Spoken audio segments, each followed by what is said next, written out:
Hello student, welcome to our channel Shweta study points. Student, आज का हमारा टॉपिक है काल। आज के हमारे इस वीडियो में हम काल के विषय में जानेंगे। तो आइए जानते हैं काल के विषय में। क्रिया के जिस रूप से काम होने के समय का बोध हो उसे काल कहते हैं। कहने का तात्पर्य यह है कि क्रिया के जिस रूप से हमें काम के होने का समय पता चलता है उसे काल कहते हैं। दूसरे शब्दों में कहें तो क्रिया के उस रूपांतर को काल कहते हैं जिससे उसके कार्य व्यापार का समय और उसकी पूर्ण अथवा अपूर्ण अवस्था का बोध होता है। अर्थात क्रिया के जिस रूपांतर से हमें कार्य का समय और उसके पूरे होने या ना होने का ज्ञान होता है वे सभी काल के अंतर्गत आते हैं। जैसे बच्चे खेल रहे हैं, मैडम पढ़ा रही हैं। वहीं दूसरे वाक्य में बच्चे खेल रहे थे, मैडम पढ़ा रही थीं। वहीं तीसरे वाक्य में बच्चे खेलेंगे, मैडम पढ़ाएंगी। इन तीनों ही वाक्यों से हमें क्रिया के समय के विषय में पता चलता है। जैसे कि पहले वाक्य में क्रिया वर्तमान समय में हो रही है, वहीं दूसरे वाक्य में क्रिया पहले ही समाप्त हो चुकी थी। इसके विपरीत तीसरे वाक्य में क्रिया आने वाले समय में होगी। इन सभी वाक्यों की क्रियाओं से कार्य के होने का समय प्रकट हो रहा है। आइए अब जानते हैं काल के भेद के विषय में। काल के 3 भेद होते हैं। पहला भूतकाल, दूसरा वर्तमान काल और तीसरा भविष्य काल। आइए अब जानते हैं वर्तमान काल के विषय में। क्रिया के जिस रूप से उसके वर्तमान समय में होने का बोध हो उसे वर्तमान काल कहते हैं। कहने का तात्पर्य यह है कि क्रिया का वह रूप जिससे कार्य के वर्तमान समय में होने का पता चले, क्रिया का वह रूप वर्तमान काल के अंतर्गत आता है। जैसे धोबी कपड़े धो रहा है, वहीं दूसरे वाक्य में अक्षत बाजार जा रहा है। क्योंकि इन दोनों ही वाक्यों में क्रिया के वर्तमान समय में होने का पता चल रहा है, अतः इन दोनों ही वाक्यों की क्रियाएं वर्तमान काल की क्रियाओं के अंतर्गत आएंगी। वर्तमान काल की क्रियाओं के अंत में ता है, ती है, ते है इत्यादि आते हैं। वर्तमान काल के इन चिन्हों के द्वारा वर्तमान काल की क्रियाओं को पहचाना जा सकता है। आइए अब जानते हैं वर्तमान काल के भेद के विषय में। वर्तमान काल का पहला भेद है सामान्य वर्तमान काल, दूसरा अपूर्ण वर्तमान काल, तीसरा पूर्ण वर्तमान काल, चौथा संदिग्ध वर्तमान काल, पांचवा तत्कालिक वर्तमान काल, छठा संभाव्य वर्तमान काल। आइए अब जानते हैं सामान्य वर्तमान काल के विषय में। क्रिया का वह रूप जिससे क्रिया का वर्तमान काल में होना पाया जाए सामान्य वर्तमान काल कहलाता है। दूसरे शब्दों में हम कहें तो जो क्रिया वर्तमान में सामान्य रूप से होती है वह सामान्य वर्तमान काल की क्रिया कहलाती है।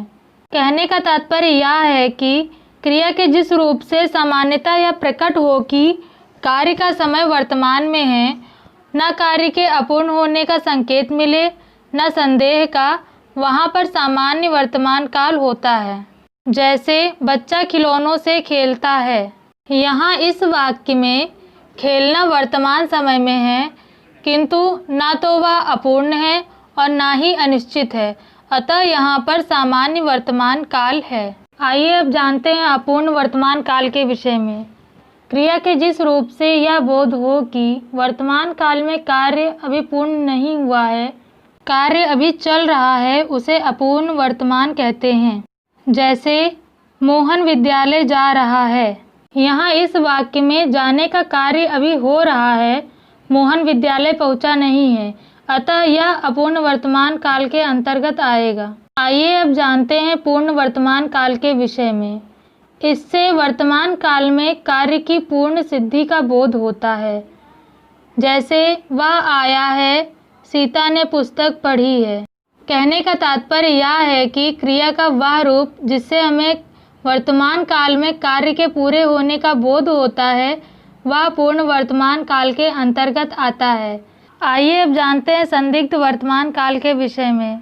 जिससे क्रिया के होने में संदेह प्रकट हो पर उसकी वर्तमान काल में संदेह ना हो उसे संदिग्ध वर्तमान काल कहते हैं। कहने का तात्पर्य यह है कि जिस क्रिया के वर्तमान समय में पूर्ण होने में संदेह होता है उसे संदिग्ध वर्तमान काल कहते हैं। जैसे माँ खाना बना रही होगी। यहाँ इस वाक्य में रही होगी से खाना बनाने के कार्य को निश्चित रूप से नहीं कहा गया है, जिस कारण कार्य में संदेह की स्थिति बनी हुई है। अतः यहाँ पर संदिग्ध वर्तमान काल है। आइए अब जानते हैं तत्कालिक वर्तमान काल के विषय में।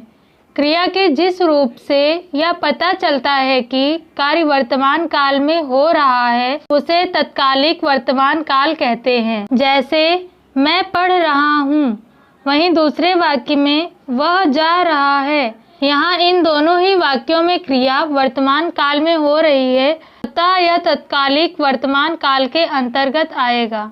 आइए अब जानते हैं संभाव्य वर्तमान काल के विषय में। इससे वर्तमान काल में काम के पूरा होने की संभावना रहती है, उसे संभाव्य वर्तमान काल कहते हैं। क्योंकि संभाव्य का अर्थ होता है संभावित या जिसके होने की संभावना हो। कहने का तात्पर्य यह है कि वाक्य में प्रयोग की गई वह क्रिया जिसके वर्तमान काल में पूरा होने की संभावना रहती है या होती है, वह संभाव्य वर्तमान काल के अंतर्गत आती है। जैसे वह आया है। आइए अब जानते हैं भूतकाल के विषय में। क्रिया के जिस रूप से बीते हुए समय का बोध होता है उसे भूतकाल कहते हैं। दूसरे शब्दों में कहें तो क्रिया का वह रूप जिससे कार्य की समाप्ति का बोध हो वह भूतकाल के अंतर्गत आती है। जैसे वह खा चुका था। यहाँ इस वाक्य में बीते हुए समय में क्रिया के होने का बोध हो रहा है, अतः ये भूतकाल के वाक्य हैं। जिन वाक्यों के अंत में था, थे, थी इत्यादि आते हैं वहाँ उस वाक्य में भूतकाल होता है। आइए अब जानते हैं भूतकाल के भेद के विषय में। भूतकाल के 6 भेद होते हैं। पहला सामान्य भूतकाल, दूसरा आसन भूतकाल, तीसरा पूर्ण भूतकाल, चौथा अपूर्ण भूतकाल, पांचवा संदिग्ध भूतकाल और छठा हेतुमत भूतकाल। आइए अब जानते हैं सामान्य भूतकाल के विषय में। जिससे भूतकाल की क्रिया के विशेष समय का ज्ञान ना हो उसे सामान्य भूतकाल कहते हैं। दूसरे शब्दों में कहें तो क्रिया के जिस रूप से काम के सामान्य रूप से बीते समय में पूरा होने का बोध हो उसे सामान्य भूतकाल कहते हैं। जैसे मोहन आया, सीता गई। यहाँ पर लिखे हुए इन वाक्यों की क्रियाएं बीते समय में पूरी हो गई हैं, अतः ये सामान्य भूतकाल की क्रियाओं के अंतर्गत आएंगी। आइए अब जानते हैं आसन्न भूतकाल के विषय में। क्रिया के जिस रूप से यह पता चले कि क्रिया अभी कुछ समय पहले ही पूर्ण हुई है उसे आसन्न भूतकाल कहते हैं। दूसरे शब्दों में हम कहें तो इससे क्रिया की समाप्ति निकट भूत में या तत्काल ही सूचित होती है। जैसे मैंने आम खाया है। यहाँ पर लिखे हुए इस वाक्य की क्रिया अभी अभी पूर्ण हुई है, इसलिए ये आसन्न भूतकाल की क्रिया के अंतर्गत आएगा। अतः पूर्ण रूप से हम कह सकते हैं कि भूतकाल में घटित होने वाली वे सभी क्रियाएं जो तत्काल घटती हैं वे सभी आसन्न भूतकाल के अंतर्गत आती हैं। आइए अब जानते हैं पूर्ण भूतकाल के विषय में। क्रिया के उस रूप को पूर्ण भूत कहते हैं जिससे क्रिया की समाप्ति के समय का स्पष्ट बोध होता है कि क्रिया को समाप्त हुए काफ़ी समय बीता है। दूसरे शब्दों में हम कहें तो क्रिया के जिस रूप से यह ज्ञात हो कि क्रिया पहले ही पूरी हो चुकी है उसे पूर्ण भूतकाल कहते हैं। जैसे उसने श्याम को मारा था। यहाँ पर लिखे हुए इस वाक्य में क्रिया अपने भूतकाल में पूर्ण हो चुकी थी, अतः ये पूर्ण भूतकाल की क्रिया के अंतर्गत आएगी। पूर्ण भूतकाल की क्रिया में था, थी, थे, चुका था, चुके थे, चुकी थी आदि लगता है। आइए अब जानते हैं अपूर्ण भूतकाल के विषय में। जिस क्रिया से यह ज्ञात हो कि भूतकाल में कार्य संपन्न नहीं हुआ था, अभी चल रहा था, उसे अपूर्ण भूत कहते हैं। जैसे सुरेश गीत गा रहा था। यहाँ इस वाक्य में प्रयोग की गई क्रियाओं से कार्य के अतीत में आरंभ होकर अभी पूरा न होने का पता चल रहा है, अतः ये अपूर्ण भूतकाल की क्रियाओं के अंतर्गत आएंगी। आइए अब जानते हैं संदिग्ध भूतकाल के विषय में। भूतकाल की जिस क्रिया से कार्य के होने में संदेह प्रकट हो उसे संदिग्ध भूतकाल कहते हैं। इसमें यह संदेह बना रहता है कि भूतकाल में कार्य पूरा हुआ है या नहीं। जैसे तू गाया होगा। यहाँ पर लिखे हुए इस वाक्य में प्रयोग की गई क्रिया से भूतकाल में काम पूरा होने में संदेह का पता चलता है, अतः यहाँ इस वाक्य में प्रयोग की गई क्रिया संदिग्ध भूतकाल की क्रियाओं के अंतर्गत आएगी। आइए अब जानते हैं हेतु हेतुमत भूतकाल के विषय में। यदि भूतकाल में एक क्रिया के होने या न होने पर दूसरी क्रिया का होना या न होना निर्भर करता है तो वह हेतु हेतुमत भूतकाल की क्रिया कहलाती है, क्योंकि हेतु का अर्थ है कारण।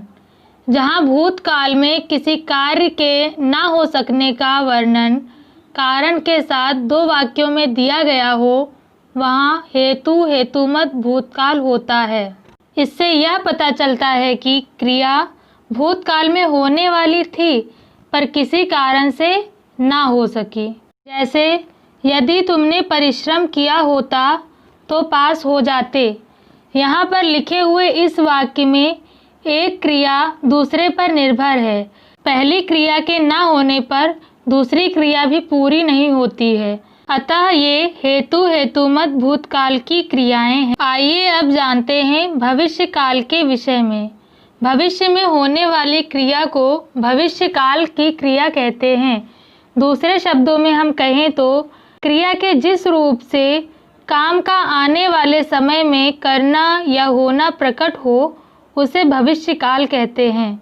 जैसे वह कल घर जाएगा।